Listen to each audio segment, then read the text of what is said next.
Mga kababayan, huwag nyo nang hanapin ang mga pulis sa presinto sapagkat kami ay nasa inyo ng mga telepono. Dial 911, darating kami sa loob ng 5 minuto. Lilingkod sa bawat Pilipino at magbibigay ng tamang impormasyon para sa tahimik at maayos na Pilipinas. Police News Network, alagad ng batas, tagapagtaguyod ng balitang pulis, sandigan ng mamamayan, patnubay ng katotohanan. La Campo Crame, maghahatid ng pinakahuling kaganapan at nagbabagang balita. Ito ang PNN Police News Network. At ngayon, ang inyong mga tagapagbalita. Magandang araw, bagong Pilipinas. Ako ang inyong alagad ng batas tagataguyod ng Balitang Pulis. Ako po si Patrolman Lubimir Julian, maghahatid sa inyo ng tamang balita, kwento ng pulis at serbisyo para sa mamamayan, at ito ang PNP News Online, ang pangunahing balita ng Police News Network, alagad ng batas tagataguyod ng Balitang Pulis.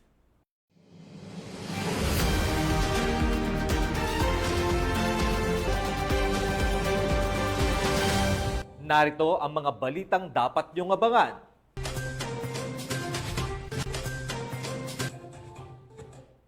Police Brigadier General Dindo R. Reyes, personal na bumisita sa Calasiao Evacuation Center sa Pangasinan.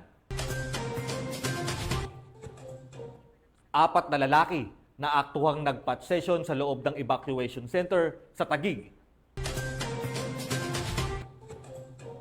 At binatilyo, nahulihan ng mahigit 5 milyong pisong halaga ng shabu.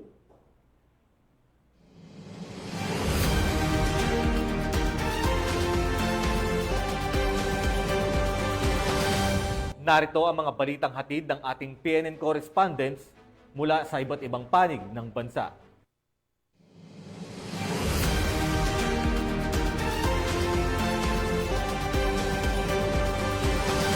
Simulan natin ang balita mula sa bahagi ng Luzon.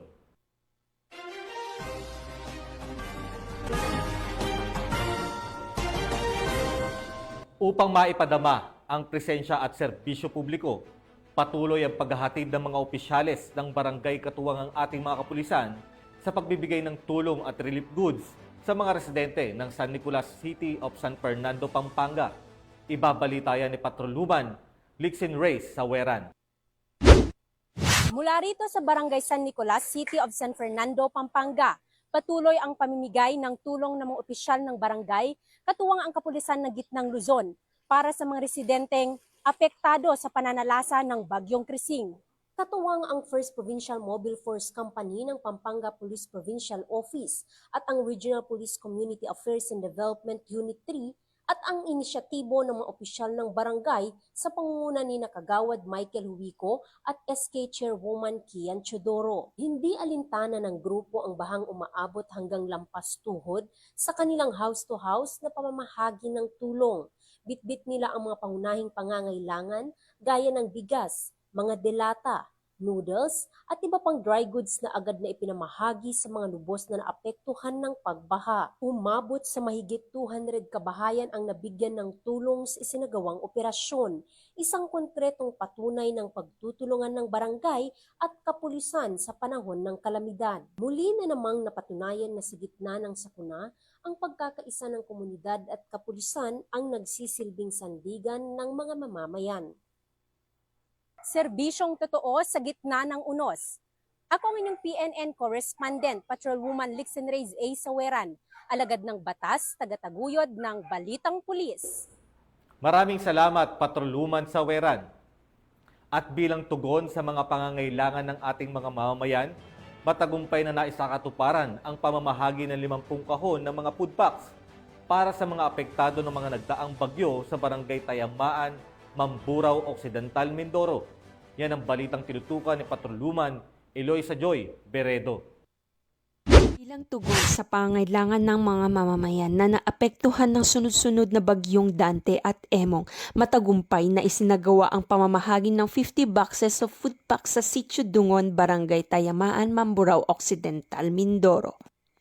Pinangunahan ni Police Captain Anthony H. Moralejo, platoon leader ng 3rd Maneuver Platoon, 2nd Occidental Mindoro Provincial Mobile Force Company, ang nasabing aktibidad katuwang ang mga kinatawan mula sa Provincial Disaster Risk Reduction and Management Office, Municipal Disaster Risk Reduction and Management Office, Municipal Social Welfare and Development Office, Provincial Social Welfare and Development Office, lokal na pamahalaan at Bureau of Fire Protection. Layo ng aktibidad na maibsan ang paghihirap ng mga pamilyang nasalanta ng kalamidad at maipadama ang malasakit ng pamalaan sa mga nangangailangan. Ang hakbang na ito ay bahagi na patuloy na pagtutulungan ng iba't ibang ahensya ng pamahalaan upang masiguro ang mabilis na pagtugon sa mga sakunang kinahaharap ng mga komunidad. Nagpaabot ng pasasalamat ang mga residente sa natanggap na tulong at suporta mula sa iba't ibang sangay ng gobyerno. Patuloy namang tiniyak ng mga otoridad ang kanilang kahandaan sa pagbibigay ng kinakailangang ayuda sa oras ng pangangailangan. Mula dito sa Calapan City, Oriental Mindoro, ako ang iyong PNN Correspondent Patrolwoman Eloisa Joy V. Beredo, alagad ng batas, tagataguyod ng Balitang Pulis. Maraming salamat, Patrolwoman Beredo. Sa mas pinaigting na kampanya kontra kriminalidad, tiklo ng Criminal Investigation and Detection Group, Police Regional Office Cordillera, ang isang tinaguriang top most wanted person regional level sa kasong istapa sa Luknab, Baguio City. Patrolwoman Jomalyn Kakanindin, ibalita mo. Sa patuloy na pagpapaigting ng kapulisan ng Cordillera sa kanilang kampanya kontra kriminalidad, arestado ng CIDG CAR ang tinaguriang top most wanted person regional level sa kasong estafa sa Luknab, Baguio City nito lamang ika-24 araw ng Hulyo taong kasalukuyan. Ayon kay Police Colonel Damian Olsim, Regional Chief ng CIDG CAR, matagumpay ang isinagawang uplan pagtugis dahil sa pagtutulungan ng mga operatiba sa pangunguna ng CIDG Baguio City Field Unit, katuwang ang Baguio City Police Station 4 at ang RIU-14 CIT Baguio. Arestado ang akusado sa bisa ng warrant of arrest na inihain laban sa kanya noong ika-17 ng Hulyo taong kasalukuyan sa Judicial Court ng Baguio City na may inirekomendang piyansa na 150,000 pesos. Matapos basahan ng kanyang karapatan sa salitang kanyang naiintindihan, dinala ang akusado sa tanggapan ng pulisya para sa tamang dokumentasyon, wastong disposisyon bago i-turn over sa kinauukulang hukuman. Ang matagumpay na operasyon ay patunay lamang ng pambansang pulisya ay patuloy sa pagpapatupad ng kanilang sinumpang tungkulin kontra kriminalidad na ayon sa mga programa ng kasalukuyang administrasyon, magkaroon ng maunlad na bansa para sa sambayanang Pilipino tungo sa isang bagong Pilipinas. Mula dito sa rehiyon ng Cordillera, ako ang iyong PNN Correspondent, Patrolwoman Jomalyn Kakanindin, alagad ng batas, tagataguyod ng Balitang Pulis. Maraming salamat, Patrolwoman Kakanindin. Sa patuloy na napanalanta ng mga nagdaang bagyo, personal na bumisita si Police Brigadier General Dindo R. Reyes, ang Regional Director ng Police Regional Office 1 sa Calasiao Evacuation Center. Katuwang ang iba pang mga personnel upang personal na magbigay tulong at suriin ang mga relief operations para sa mga residente na nangapektuhan sa lalawigan ng Pangasinan. Police Staff Sergeant John Del Supremo sa report.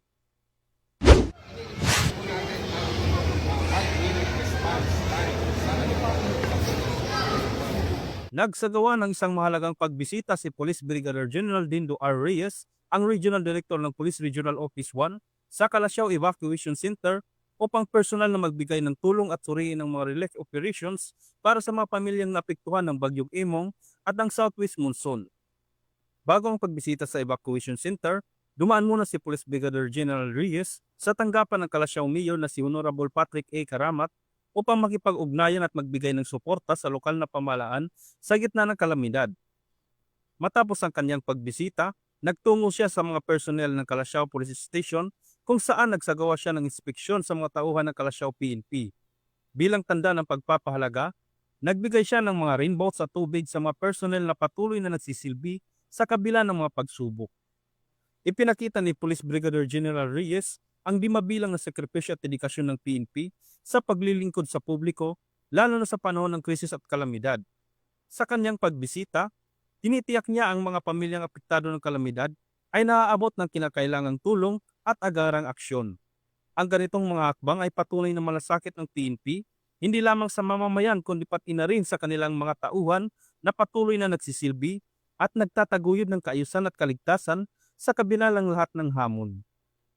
Mula dito sa Ilocos Region, ako ang inyong PNN correspondent, Police Staff Sergeant John Del Supremo, alagad ng batas, tagataguyod ng balitang pulis. Maraming salamat, Police Staff Sergeant Supremo. Dalawang magkaugnay na operasyon ang naisakatuparan ng Bagao Police Station na nagresulta sa pagkakaaresto ng dalawang suspect na pinaghihinalaang sangkot umano sa bentahan ng ilegal na droga sa Bagao, Cagayan. Narito ang report mula kay Patrolwoman Lainey Lorenzo. Dalawang magkahiwalay at magkaugnay na operasyon kontra iligal na droga ang isinagawa ng Bagao Police Station na nagresulta sa pagkakaaresto ng dalawang suspect na sangkot umano sa bentahan ng hinihinalaang shabu nito lamang ika-24 ng Hulyo taong kasalukuyan. Sa isinagawang operasyon ng Bagao Police Station, katuwang ang 1st Cagayan Provincial Mobile Force Company, Provincial Intelligence Unit at Provincial Drug Enforcement Unit, unang nahuli si alias Manoy, 25 anyos, binata at isang magsasaka mula sa Zone 1, Talang, Bagao, matapos kumagat sa isang operatibang nagpanggap bilang isang poster buyer sa New Cemetery Zone 1, Barangay San Jose ng nasabing bayan. Nakumpiska mula sa kanya ang dalawang sachet ng hinihinalaang shabu na tinatayang nagkakahalaga ng 2,040 pesos. Ilang sandali lamang matapos ang unang operasyon, nahuli rin ang kasama umano ng unang suspect sa parehong paraan, si alias Rosley, 32 anyos, may asawa at residente naman ng Barangay Remus ng parehong bayan. Nakumpiska sa kanya ang dalawang heat-sealed sachet ng hinihinalaang shabu na nagkakahalaga naman ng 1,850 pesos at ilang mga drug paraphernalia. Ayon sa otoridad, ito na ang ikalawang beses na nahuli si alias Rosley dahil sa illegal drug trade. Una siyang naaresto ngayong buwan ng Hulyo dahil sa raid, pero nakalaya matapos magpiyansa. Sa panayam, inamin ng ginang na inutang lamang niya ang ipinampiyansa noon kaya't napilitang bumalik sa pagbebenta ng iligal na droga upang mabayaran ito. Aminado naman ang suspect sa kanyang iligal na gawain at naghayag ng kahandaan na makikipagtulungan para sa mga otoridad. Matapos ang dokumentasyon at inventaryo, dinala na ang ginang sa istasyon ng pulisya para sa kaukulang investigasyon. Sa ilalim ng kampanya ng Bagong Pilipinas, mas pinaigting ng pambansang pulisya ang kanilang laban kontra iligal na droga bilang tugon sa panawagan para sa isang ligtas at mas maayos na bansa. Mula dito sa Lambak ng Cagayan, ako ang inyong PNN correspondent, Patrolwoman Lainey Lorenzo, alagad ng batas, tagataguyod ng balitang pulis. Maraming salamat, Patrolwoman Lorenzo. Sa mas pinaigting na pagbabantay ng mga kapulisan, nasa kote ang 4 na lalaki habang nagsasagawa ng pot session sa loob mismo ng evacuation center sa Taguig. Alamin ang buong detalye ng report mula kay Patrolwoman Berna Gunran. Arestado ang 4 na lalaki na mga tauhan ng Taguig City Police Station bandang alas 7:30 ng gabi sa loob ng evacuation center sa Hagonoy Sports Complex nitong Hulyo 23, 2025. Kinilala ang mga suspect na sina alias Nix, 20 anyos, alias Mick, 51 anyos, alias Jin, 48 anyos, at alias GP, 25 anyos.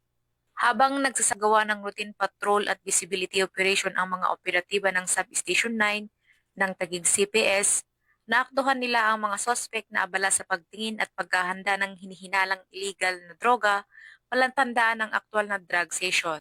Nakumpiska sa mga suspect ang 4 na plastic sachet na hinihinalang shabu na may kabuang bigat na humigit kumulang 3.1 gramo at tinatayang may standard drug price na 21,080 pesos. Ang mga naarestong suspect ay nasa kustodiya ng Station Drug Enforcement Unit ng Taguig CPS para sa tamang disposisyon at mahaharap sa kasong paglabag sa Section 11, Article 2 ng RA 9165 o Comprehensive Dangerous Drugs Act of 2002. Mula dito sa Camp Bagong Diwa, Bikutan, Taguig City, ako po ang inyong PNN correspondent, Patrolwoman Berna Gunran, alagad ng batas, tagataguyod ng balitang pulis. Maraming salamat, Patrolwoman Gundran. Tunghayan naman natin ang mga balita mula sa Visayas.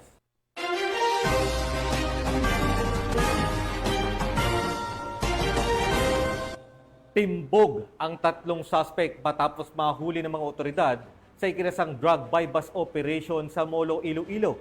At nasamsam naman mula rito ang mahigit 500,000 pisong halaga ng shabu. Nakatutok dyan si Patrolwoman Lynette Sablon. Nasamsam ng mga kapulisan ang tinatayang mahigit 500,000 pesos na halaga na inihinalang shabu sa isinagawang matagumpay na drug buy-bust operation sa Zone 6 Barangay Boulevard, Molo, Iloilo City. Nito lamang 23 ng Hulyo, taong kasalukuyan. Kinilala ang mga naaresto na sina alias Brando, 41 taong gulang, alias John Mark, 24 na taong gulang, at si alias Josette, 50 taong gulang, pawang mga residente na naturang lugar. Ayon kay Police Captain Rocky Jimeno III, officer in charge ng City Drug Enforcement Unit, unang nabilhan si Brando ng isang sachet na inihinalang shabu gamit ang 10,000 pesos na mark money. Bukod pa rito, nakuha rin mula sa kanya ang karagdagang 14 na sachet na inihinalang shabu na may kabuang bigat na 80 gramo at tinatayang halaga sa merkado na 544,000 pesos. Nabatid din na dati nang nakulong si Brando noong 2020 dahil sa kasong may kaugnayan sa iligal na droga at nakalaya lamang nitong 2024 sa ilalim ng plea bargaining agreement. Ang mga suspect ay kasalukuyan na sa kusdiya ng CDEU para sa kaukulang dokumentasyon at nakatakdang sa sampahan ng kasong paglabag sa Republic Act 9165 ang Comprehensive Dangerous Drugs Act of 2002. Patunay lamang ito na patuloy ang masigasig na kampanya ng Philippine National Police laban sa iligal na droga para sa kapayapaan at kaayusan ng ating komunidad. Mula rito sa Western Visayas, ako ang PNN correspondent, Patrolwoman Lynette Sablon, alagad ng batas sa kataguyod ng Balitang Pulis. Maraming salamat, Patrolwoman Sablon. Kalaboso ang isang binatilyo matapos mahulihan ng mga otoridad ng ilegal na droga na nagkakahalaga ng mahigit 5 milyong piso sa ikinasang operasyon sa Mandawi City. Patrolwoman Annalyn Canoog sa report.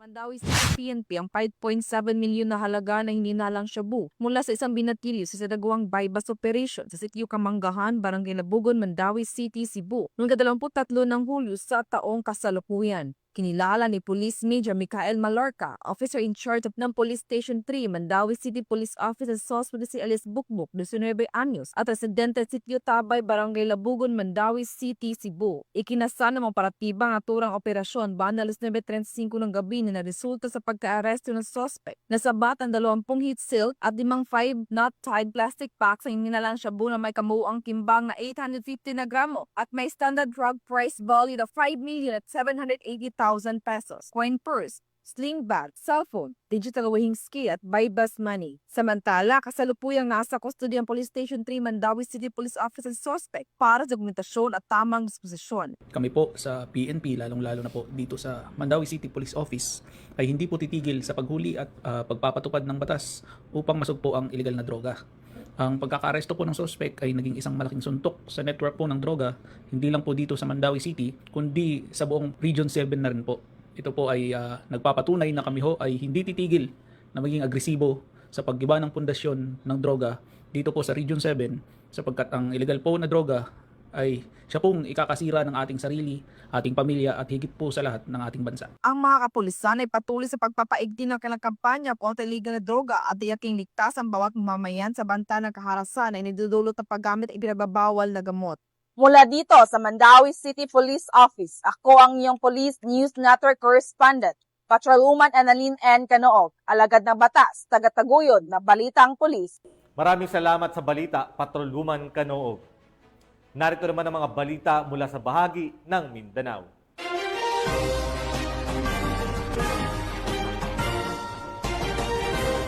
Naging makabuluhan ang isinagawang social awareness at anti-terrorism lecture na pinangunahan ng Regional Police Community Affairs and Development Unit para sa mga mag-aaral ng Golden State College Incorporated sa Coronadal City. Alamin ang buong kaganapan ng balita mula kay Patrolwoman Jobilin Dodoso.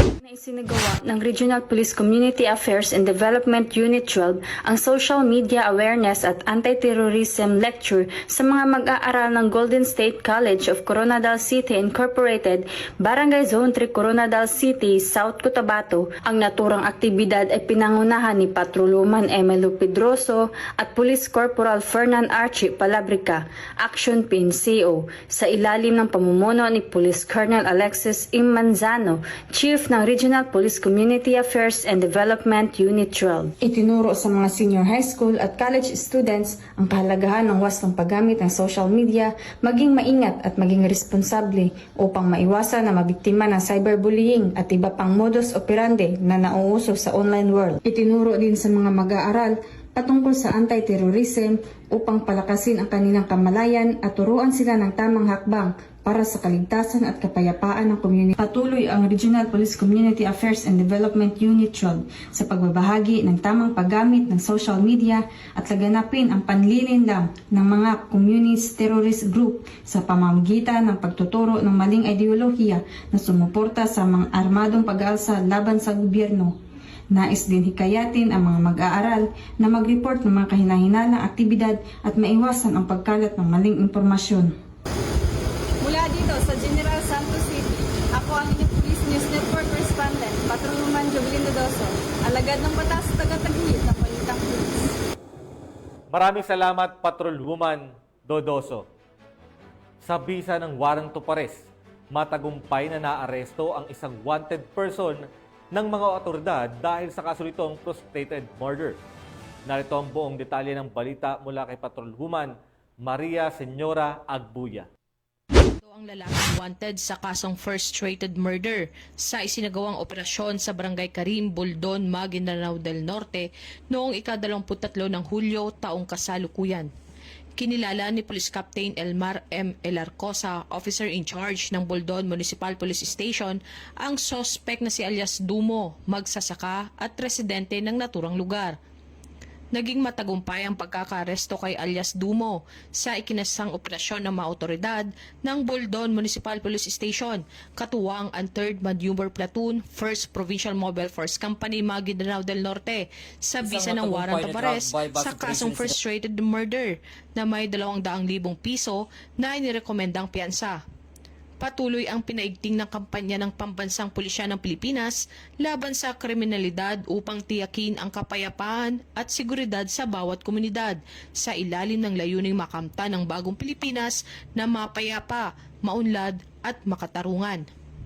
Mula rito sa rehiyon ng Bangsamoro, ako ang inyong Police News Network Correspondent, Patrolwoman Maria Senyora Agbuya, alagad ng batas, taga-taguyod ng Balitang Pulis. Maraming salamat, Patrolwoman Agbuya. Upang mapanatili ang maayos at ligtas na pamayanan, matagumpay na naaresto ng mga kapulisan ang tinaguriang street-level individual sa isang bypass operation sa Panabo City. Yan ang balitang hatid ni Patrolwoman Reyna Rose Disipulo. Bypass operation na sinagawa ng operatiba ng Panabo City Police Station, Regional Intelligence Division, Provincial Intelligence Division Unit of Davao Norte Police Provincial Office, Carmen Municipal Police Station, at 2nd Davao Norte Provincial Mobile Force Company sa koordinasyon ng Philippine Drug Enforcement Agency. Nitong Hulyo 23 taong kasalukuyan, nagresulta sa pagkakaaresto ng isang individual at pagkakakumpiska ng hinihinalang shabu sa Purok 5, Barangay Southern Davao, Panabo City, Davao del Norte. Kinilala ng mga otoridad ang sospek na si alias Nol, 42 anyos at residente ng Purok 9, Bukana, Piapi, Barangay 31D, Davao City. Mula sa kanya nasamsam ang tinatayang 8 gramo ng hinihinalang shabu na may street value na humigit kumulang 54,400 pesos, isang kalibre 45 baril na may 5 live ammunition, isang sling bag, isang Honda XRM Black motorcycle at iba pang paraphernalia. Nahaharap ngayon ito sa kasong paglabag sa Republic Act 10591 o Comprehensive Firearm and Ammunition Regulation Act at Republic Act 9165 o Comprehensive Dangerous Drugs Act of 2002. Ang matagumpay na operasyon ay nagpapakita na patuloy na determinasyon ng kapulisan sa pagsugpo sa iligal na droga para sa kapakanan ng publiko at nagsisilbing paalala na umiiral ang hustisya at may kaakibat na parusa ang paglabag sa batas. Mula dito sa Davao del Norte Police Provincial Office, ako ang inyong PNN correspondent, Patrolwoman Reyna Ros Disipulo, alagad ng batas, tagataguyod ng Balitang Pulis. Maraming